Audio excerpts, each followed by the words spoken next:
तो गुरुजी ने कहा भाई एक काम करो, वो बूढ़ा ब्राह्मण, तुम हार भी जाओगे या जीत भी जाओगे तो कोई विशेष पुरस्कार नहीं मिलने वाला, समाज में तुम्हारी बाय बाय नहीं होगी। फिर क्या करें गुरुदेव? कि एक काम करो, उसको चुनौती दो। कौन सी चुनौती? कि अयोध्या का प्रथम दरवाजा दशरथ जी बाएं हाथ से बंद करेंगे। कौन से हाथ से? पता है पुरुष के बाएं हाथ में कम क्षमता होती है, वो माताओं के बाएं हाथ में अधिक क्षमता होती है। समझ गया? पुरुष के दाएं हाथ में जितनी ताकत होती है उतनी ताकत माताओं के बाएं हाथ में होती है। पुरुष का बाएं हाथ में कमजोर होता है। गुरुजी ने कहा तुम बोलो उससे कि हम बाएं हाथ से अयोध्या का प्रथम दरवाजा बंद करेंगे राक्षस राज। अगर तुम अयोध्या का प्रथम दरवाजा खोलने में सफल हो जाओगे तो तुमसे युद्ध लड़ा जाएगा। कहते हैं दशरथ जी ने बायां हाथ लगाया और रावण ने अपनी पूरी ताकत लगाई, मगर अयोध्या का पहला गेट नहीं खोल सके। जब पहला दरवाजा रावण पर नहीं खुला, वो दरवाजा नहीं खुला, यहां तक तो ठीक है। कहते हैं रावण ने पूरी ताकत लगाई, लघु शंका आ गई, फिर भी दरवाजा नहीं खुला। अब मैं आपसे निवेदन करूं, जिस दशरथ जी के पौरुष के सामने रावण कुछ भी नहीं था, क्या वो सुबाहु मारीच ताड़का को नहीं मार सकते थे? उन्हीं के लिए तो विश्वामित्र जी इनको ले जा रहे हैं। मगर विश्वामित्र जी ने कहा नहीं राजन, मुझको पता है आप मार सकते हो, आप सब कुछ कर सकते हो, मगर आज मारने वाले के साथ मुझको तारने वाला भी चाहिए। बोलिए भक्तवत्सल भगवान की। आप मार सकते हो मगर किसी को तार नहीं सकते हो। और राम लक्ष्मण की जो क्षमता है वो मैं जानता हूं, ये मारेंगे नहीं, इनके द्वारा जिनकी मृत्यु होगी उनका उद्धार हो जाएगा। इसलिए इन दोनों को चाहिए। अनुज समेत देहु रेहु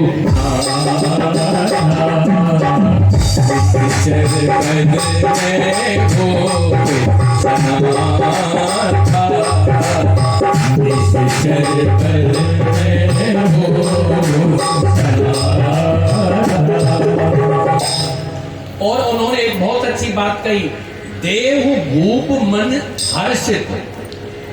अरे राजन, देव भूप आप प्रसन्नचित होकर के देना। एक बात मैं निवेदन करूं, दान प्रसन्न हृदय से दोगे तभी दान देने के बाद प्रसन्नता मिलेगी।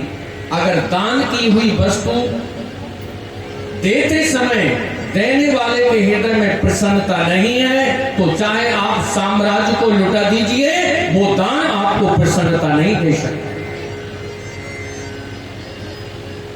देने वाले के हृदय में प्रसन्नता का भाव होना चाहिए। देव भूप मन हर्षित।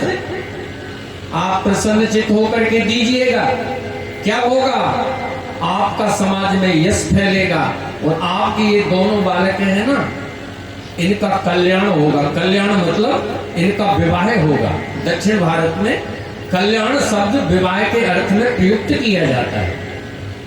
इसलिए हमारे शास्त्रों में पत्नी का सीधा नाम ना लेकर के पति जब भी अपनी पत्नी का को बुलाते हैं तो वो कल्याणी कह करके उनका संबोधन करते हैं। क्यों?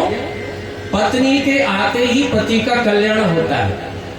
तो विश्वामित्र जी ने कहा ये दोनों पुत्रों का कल्याण होगा और समाज में आपका यश होगा। मगर दशरथ जी तो ये मांग सुन करके घबरा गए। वो पहला अटैक दशरथ जी को आया। कौन सा अटैक? हृदय कंप मुख दुति कुमलानी। और क्या कहा उन्होंने?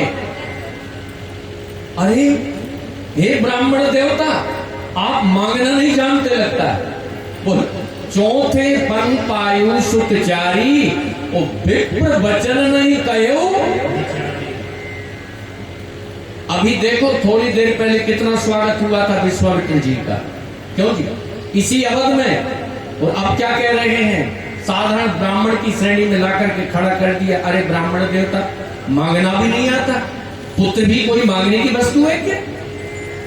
अच्छा आप बताइए, अब महात्मा थोड़ी सी वस्तु लेकर के आपको आशीर्वाद देते हैं, क्यों जी? अगर कोई महात्मा कहे कि आपका पुत्र ही ले जाएंगे हम, फिर आप बंदूक लेकर के बाहर निकलोगे घर के, निकलोगे ना? कोई पुत्र देने की वस्तु है क्या? क्यों साहब, दोगे कि नहीं? आप चारों पांचों भाई लठ लेकर के खड़े हो जाओगे, महाराज हो गई भागवत, कहोगे ना? ये तो दशरथ जी थे, दुख तो हुआ मगर लठ लेकर के खड़े नहीं हुए। क्या कहा? मांगो भूमि धेनु धन कोसा, सर्वस देव आज सहरोसा, देह प्राण ते प्रिय कछुनाई, सोमुनि देव निमिष एक माही, सब सुत प्रिय मोहि प्राण की नाई, और राम देत नहीं भरत गुसाई। हट पकड़ ली विश्वामित्र जी ने भी, हट पकड़ ली कि राम को ही लेकर के जाएंगे। जब विश्वामित्र ने हट पकड़ ली, उसी समय गुरु वशिष्ठ आए हैं, तो गुरु जी ने कहा राजन मेरे पास आओ। तो पास में बुला करके कान में कहा विश्वामित्र मांगने नहीं आया है, विश्वामित्र देने आया है। क्या देने आया है? अरे अभी अभी हम लोग चिंतन कर रहे थे, कल ही तो चर्चा हो रही थी सभा में कि इन राजकुमारों का विवाह कहाँ करना है। हे राजन, अब विवाह हमको नहीं करना है, विश्वामित्र आ गए हैं तो अब राम लक्ष्मण नहीं भरत शत्रुघ्न का भी विवाह हो जाएगा, इसलिए अति शीघ्र इन दोनों पुत्रों को विश्वामित्र की सेवा में भेज दीजिए। इसलिए आप देखेंगे विभीषण से भगवान ने एक बात और कही उस युद्ध के मैदान में जो बड़े काम की है। क्या कहा? कवच अभेद पूजा, कवच अभेद पूजा, यही समय विजय उपाय पूजा, यही समय विजय उपाय पूजा। देखिए एक बहुत अच्छी बात कहूं, हमारे देश में जिन्होंने भी शासन किया सतयुग से लेकर के द्वापर तक, अधिकतर 90% नहीं 99% राजा क्षत्रिय हुए और 100% राजा क्षत्रिय हुए। और उन 100% में अधिक राजा सब सफल हुए। क्यों सफल हुए? क्यों जी? वो इसलिए सफल हुए, उनके जीवन में रथ के सारे लक्षण प्रतिष्ठित थे, उनमें कोई ऐब नहीं था।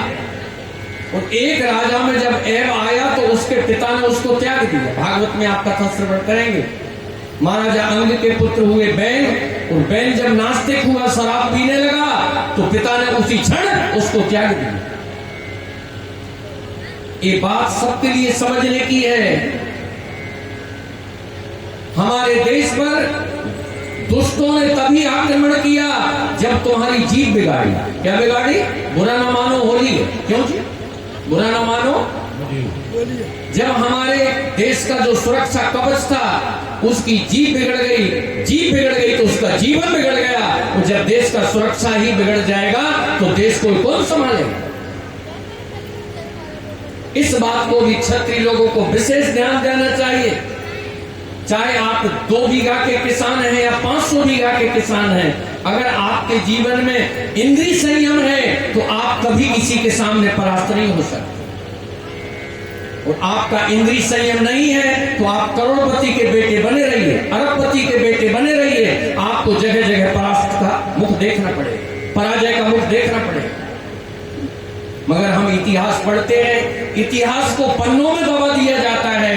इतिहास में जो महापुरुषों के लक्षण है, गुण है, उनको हम अपने जीवन में प्रतिष्ठा नहीं देना चाहते।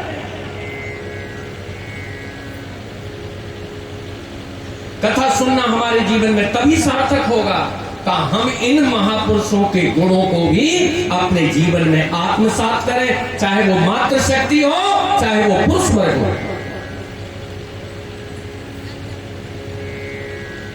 रामायण की तो कितनी आवश्यकता है समाज में, मगर रामायण कोई मरे गए लोगों का इतिहास नहीं है। क्यों जी?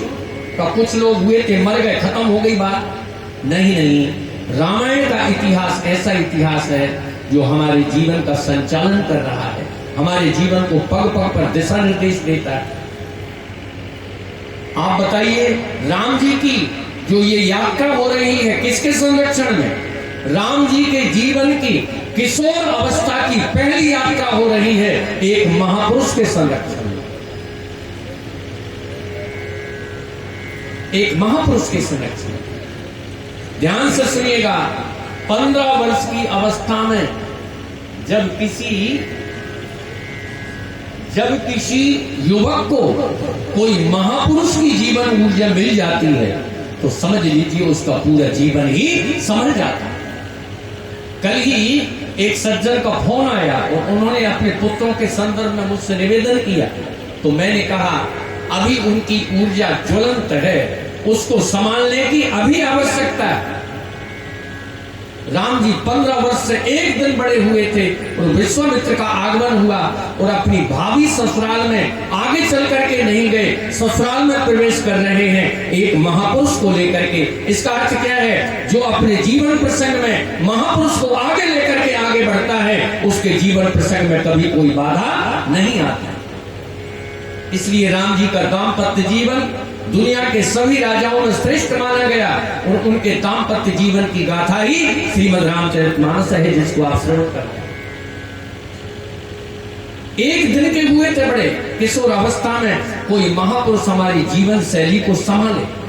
एक महापुरुष ने बहुत अच्छा पद लिखा है, आए श्रवण करें।